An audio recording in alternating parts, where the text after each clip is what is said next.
Back in 2017 was the first time I think we got a tip-off or a sense that Ben Roberts-Smith wasn't all that he seemed to be. It was one of many sort of sources of tip-offs information that was consistent, saying that this guy has done some dark stuff overseas in Afghanistan.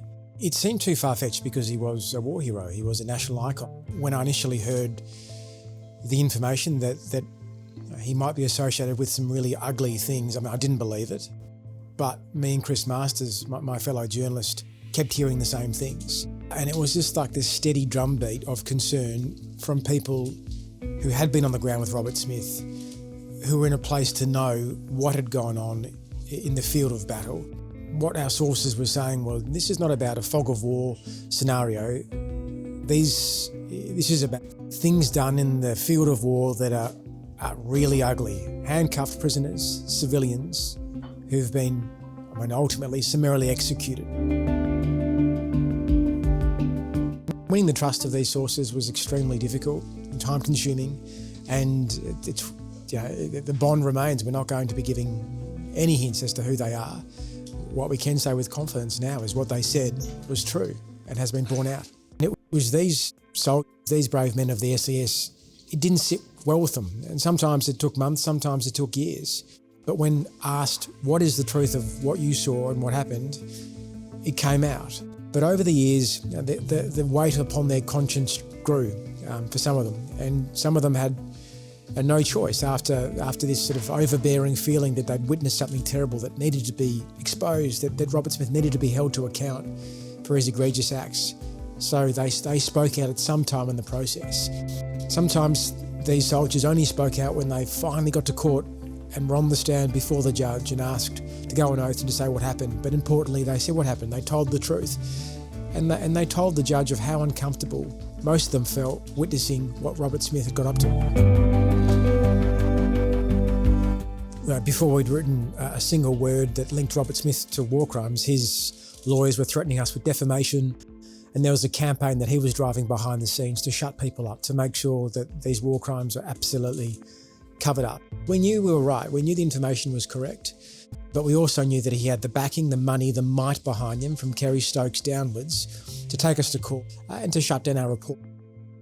Ben Roberts-Smith is the Lance Armstrong of the Australian military. He is a polished, determined liar who was happy to take on any means or undertake any measure to shut people who knew about the real Ben Roberts-Smith up. There was bullying and intimidation that Robert Smith perpetrated on those as well who'd raised concerns about his behaviour. Witnesses came to court and spoke about threats Ben Roberts-Smith made to them. I'll shoot you in the back of the head. Physical threats. He used his weight, his strength, his size, sometimes to monster people physically to keep people in line.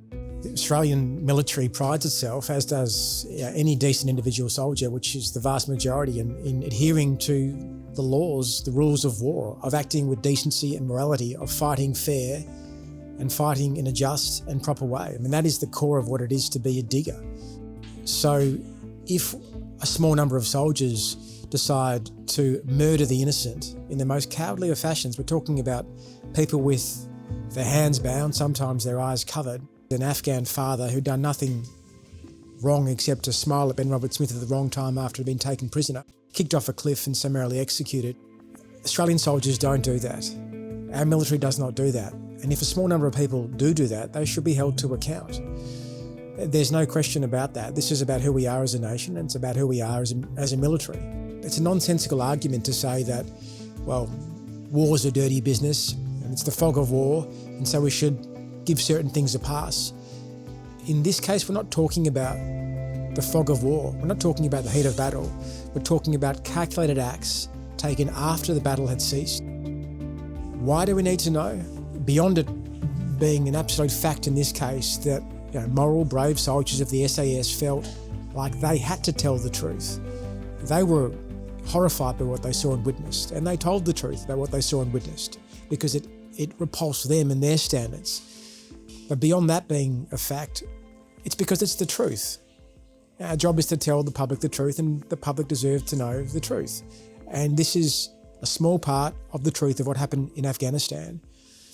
And it's a vital part because it involves the most famous soldier ever deployed to Afghanistan and a man that the nation, and the military at one point tried to put up as the icon, as the noble face of this very complicated conflict, when he was anything but.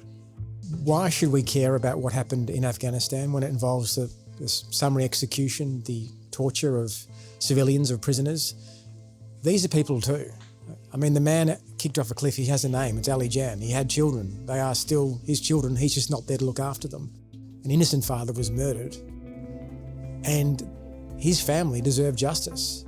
It's not a matter of, is he Afghan? Does he have a different skin colour? Does he have a beard? He was a victim of a war crime. It is vindication for our fight to tell the truth. It's also a moment to reflect on all the damage done and all the lives affected because of one man's desire to cover up and to lie and to place himself above what really mattered, which was acting with decency and acting lawfully and with a just sense of who we are as a nation when we go to war.